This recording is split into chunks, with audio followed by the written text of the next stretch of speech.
외신과 국내 기사 통해서 하나씩 이슈 짚어보도록 하겠습니다. 오늘 첫 번째 이슈는 외신에서 가져왔습니다. 블룸버그의 기사 보도록 하겠습니다.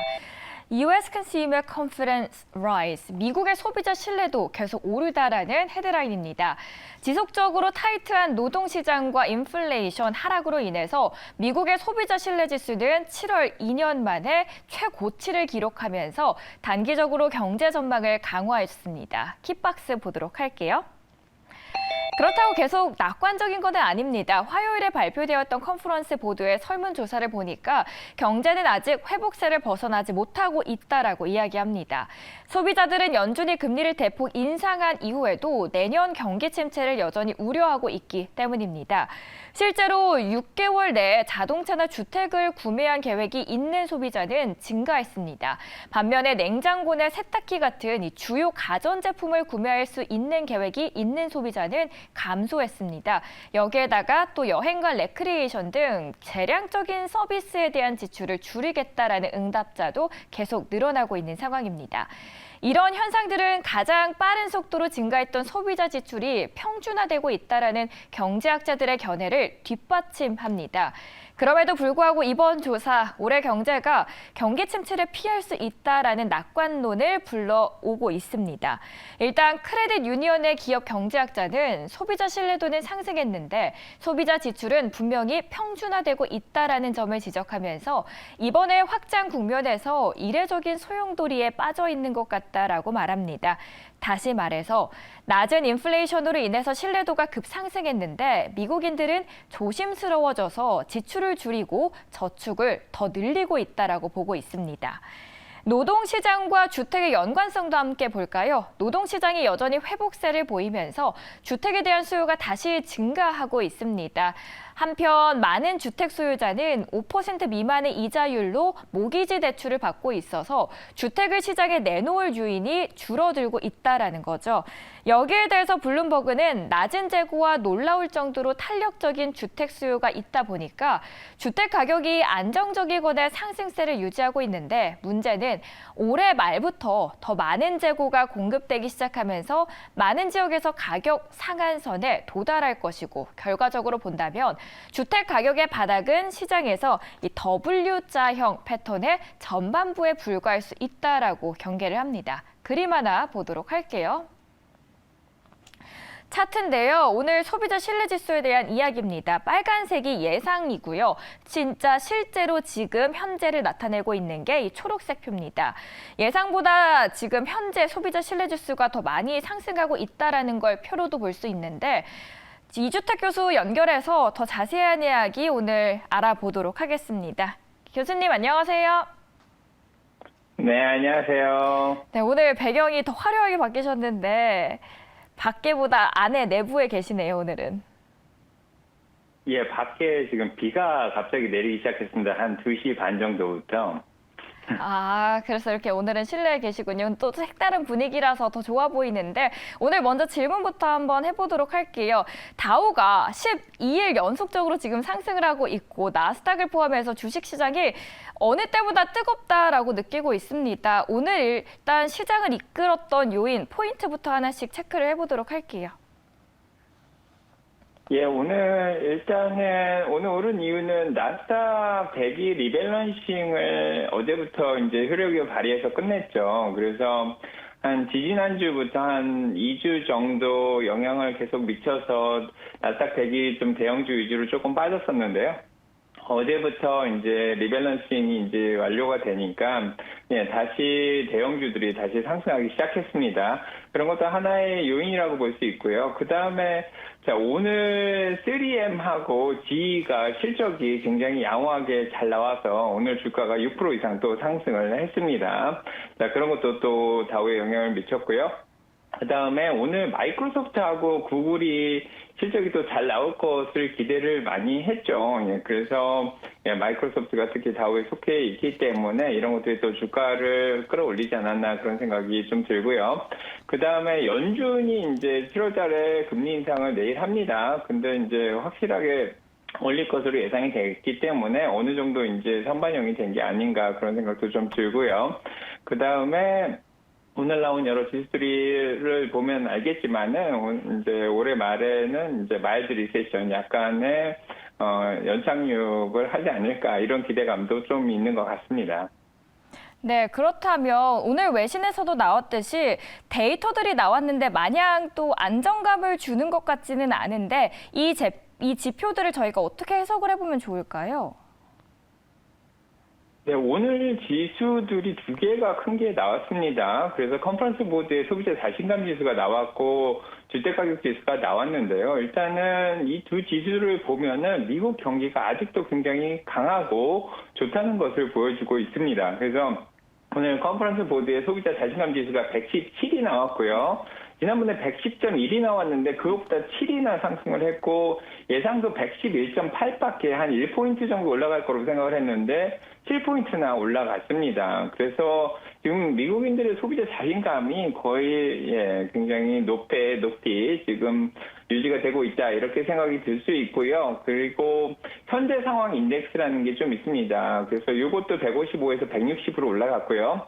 거기에다가 기대 지수라는 게 있습니다. 앞으로를 좀 기대를 하는 건데 개인 소득이나 이제 사업 상황이라든지 노동시장 상황을 종합적으로 고려했을 때 이제 나오는 지수인데 이게 80에서 88.3까지 또 올라갔습니다. 그래서 이런 것들이 종합적으로 잘 나온 이유는 일단은 인플레이션이 조금 낮다는 생각을 하고 있고 노동시장은 여전히 강하다는 생각을 하고 있습니다. 그리고 침체 가능성도 있기는 하지만 조금 낮게 보는 그런 상황이고요. 그래서 미국인들의 침체 공포는 사실은 많이 낮아져 있는 상태입니다. 자, 이런 것들 때문에 그런지 몰라도 일단은 이번에 7월 달에 5.5%까지 기준금리를 올린 이후에 11월 달에도 기준금리를 한 번 더 올려야지 이런 소비자들의 자신감이 조금 떨어지지 않을까 이런 생각을 좀 하는 것 같아요. 그래서 5.5에서 5.75%까지 11월 달에 올린다는 예상이 35.8%까지 오늘 장중에 올라갔었습니다. 네, 그런 이유로 인해서 약간 금리를 너무 많이 올리면 또 시장이 영향을 받지 않을까. 지금은 한 번 올릴 것만 선반영되어 있는데 한 번 더 올릴 수도 있겠다. 이런 생각도 좀 하는 것 같고요. 거기에다가 자 이렇게 기준금리 상승을 하고 또 이제 미국의 경기가 좋다는 생각을 하니까 국채금리가 오늘 또 반등을 했습니다. 그래서 10년물 국채금리가 3.88로 3bp가 더 올랐고요. 그래서 3.8 이상으로 올라가면 좀 많이 올라갔다고 볼 수 있는데 오늘 0.81%는 상승을 했고요. 2년물도 국채금리가 4.88로 4bp가 올라서 0.86%가 올랐습니다. 그래서 국채금리가 이렇게 올라가니까 약간 성장주들한테 조금 부담을 주는 상황이 조금 연출이 됐습니다. 네, 이번이 끝이 아니라 한 번 더 올릴 수 있다라는 기대감 또한 나오고 있다라고 설명을 해주셨습니다. 오늘 나온 주택 가격 지수는 시장에 어떤 영향을 앞으로 미칠 거라고 보시나요? 네, 오늘 주택 지수가 두 개가 이제 나왔는데요. 케이스 실러 집값 지수가 나왔는데 요거는 20개 도시를 이제 평균을 내서 내는 건데 오늘 1.5%가 상승을 했고요. 지난달 1.7%보다는 좀 낮아졌지만 예상은 1.2%만 올라갈 거로 생각을 했죠. 그거보다 1.5%로 조금 더 올라갔습니다. 그래서 집값이 생각보다 좀 덜 떨어지고 있고 작년 대비로 봐도 1.7%가 떨어지긴 했는데 예상은 2.2%까지 떨어질 거로 예상을 했는데 좀 덜 떨어졌습니다. 거기에다가 페니메하고 프레디메의 단독 주택 평균 가격 지수가 있는데요. 이것도 0.7%가 지난달보다 상승을 했습니다. 근데 예상은 0.2%만 올라갈 거로 생각을 했는데 0.7%가 올라갔고요. 작년 대비해서도 2.8%가 상승했습니다. 예상은 한 2.6%만 올라갈 거로 생각을 했는데 그래서 집값을 전반적으로 보면은 연준이 긴축적인 정책을 피면 사실은 금리도 올라가고 모기지 금리도 올라가면은 주택 가격이 좀 빨리 잡힐 거로 생각을 했는데 집값이 잘 안 잡히고 있는 그런 상황입니다. 자, 이거는 아까 설명도 해주셨겠지만 확실히 이렇게 금리가 많이 올라가고 모기지 금리가 올라가다 보니까 집을 팔더라도 다시 집을 구하기가 쉽지가 않은 상황입니다. 은행에서 이제 융자를 받아서 집을 사야 되는데 그래서 집을 파는 사람은 좀 적게 나오는 상황이고요. 오히려 집을 사고자 하는 사람이 많은 상황이죠. 그래서 일단은 인플레이션이 쉽게 지금 잡히고 있는 그런 상황은 아니라서 연준에서 아무래도 금리를 이번에 올리고 또 한 번 또 올릴 수도 있겠다 이런 생각을 할 것 같아요. 그래서 아직 시장의 불안 요소가 완전히 사라지진 않은 그런 상황입니다. 시장의 불안 요소가 아직까지 남아있다라는 것을 저희가 미국의 주택 가격 지표를 통해서도 확인해 볼 수 있었습니다. 오늘 첫 번째 이슈 다뤄드렸고요. 두 번째 이슈도 함께 넘어가 보도록 할게요. CNBC의 기사입니다. GM의 이야기예요. GM's strong profit outlook muted. 제너럴 모터스의 이익 전망치가 muted. 이 소리가 사라지다라고 쓰이는 단어인데요. 사라지다 말이 없다라는 헤드라인입니다. 킥박스 볼게요. 미국의 자동차 회사 GM 2분기 어닝 서프라이즈를 기록했음에도 시장의 반응 차가웠습니다. GM은 2분기 순이익이 26억 달러로 전년 동기보다 52% 급증했습니다. 지난 2021년이죠. LG 엔솔 배터리를 탑재한 쉐보레 전기차 화재로 인한 리콜 등으로 무려 7억 달러 넘는 일회성 비용이 발생했습니다. 그럼에도 불구하고 직원 5천 명의 명예퇴직을 비롯해서 다른 비용을 아낀 덕분에 예상보다 좋은 실적을 낼 수 있었던 거죠. 그럼에도 불구하고 GM 주가 이날 뉴욕 증시에서 장중한테 5% 이상 급락하는 등 마감 직전까지도 3%대 큰 폭 하락률을 보였습니다. 그 이유를 지금 외신에서 설명을 하고 있는데요.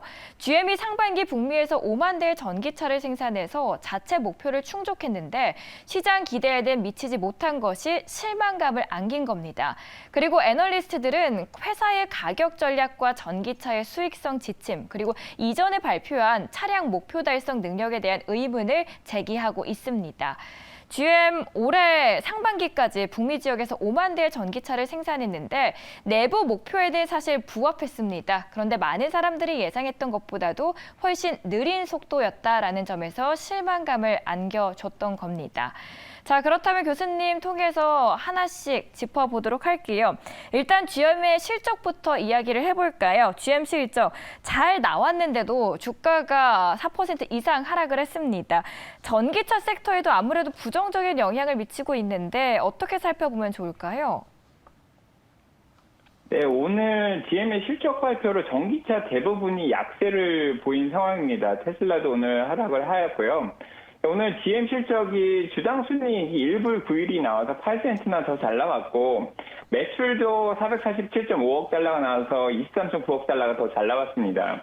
그래서 작년 대비해서 사실 매출은 25.1%나 상승을 했고 사실은 가이던스 자체도 굉장히 좋게 잘 내놨습니다.